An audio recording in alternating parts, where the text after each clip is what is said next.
Welcome to the Copper King Mine and Railroad. That's the opening line for my YouTube channel. The Copper King Mine and Railroad is this HO model layout, and it's based on the workings of Bingham Canyon Mine. At the end of each video it says, "Keep Bingham's history alive." Now it's your chance to do that by purchasing my new Arcadia book, Bingham Canyon. It will be in the stores July 1st, 2024. This week is Chapter 7, the Confluence. So stay tuned.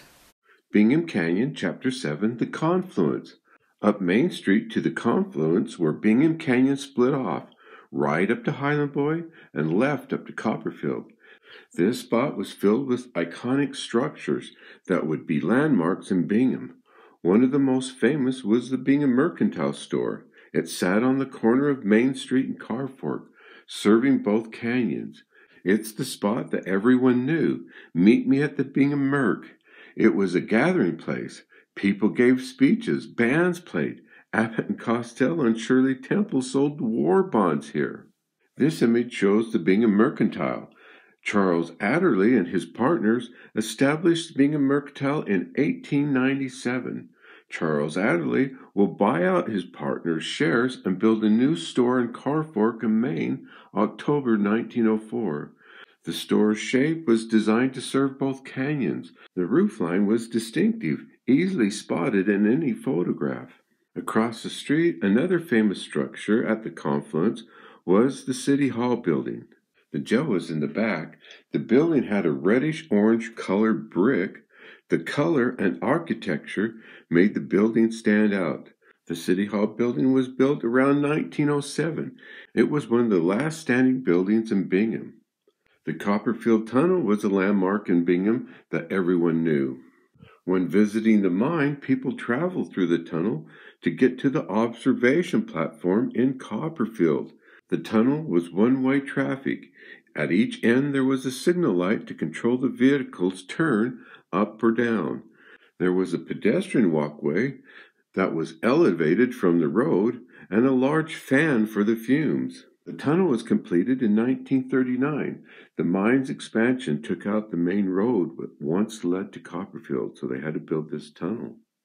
The Confluence was a busy traffic spot. Notice how narrow Main Street is and the steady stream of traffic. With all the cars parked on the side of the road, there was only room for one lane of traffic. You didn't want to be here during shift change. Just up Car Fork Canyon was the Gemmell Club, built in 1923. The building's name was the Robert Campbell Gemmell Memorial. Robert Gemmell was the general superintendent of mine and mills. He died in 1922 at the age of 59. The building was built in his honor. It was built for the community of Bingham. It was 120 feet by 85 feet. Cost $125,000 to build. It was remodeled in 1937, enlarging it. The Gemmell Club had a large gymnasium where they held dances, meetings, fights, and other activities.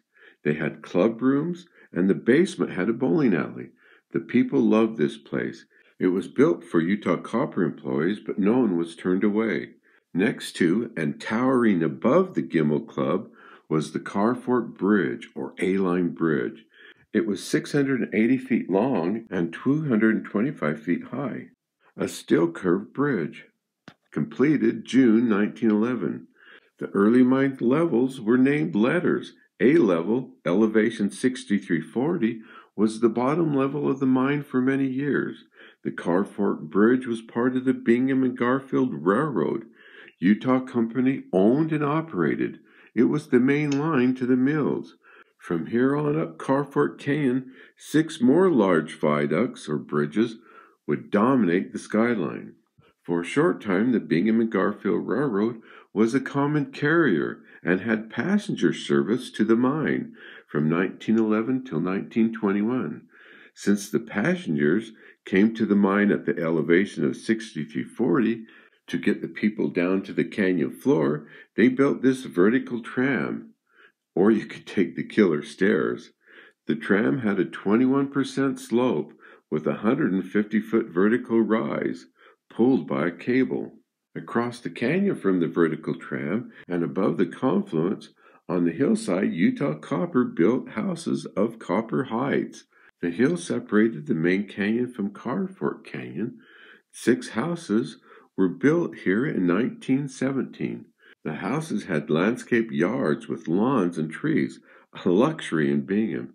The houses were built for Utah Copper executives and foremen. Below, at the bottom of the canyon, was the Holy Rosary Church in Carfork. In 1910, a new Catholic parish church was erected in Bingham Canyon. It was dedicated as the Holy Rosary Church. The rectory where the priest lived is right. Father John J. Sullivan was the last pastor. He celebrated the last Mass in Bingham Canyon's church in 1958. Then he oversaw the sale of the church and property to Kennecott Copper. Now this is just a small portion of the confluence or the fork in the road area of Bingham Canyon. So that's chapter 7, Confluence, in the book Bingham Canyon.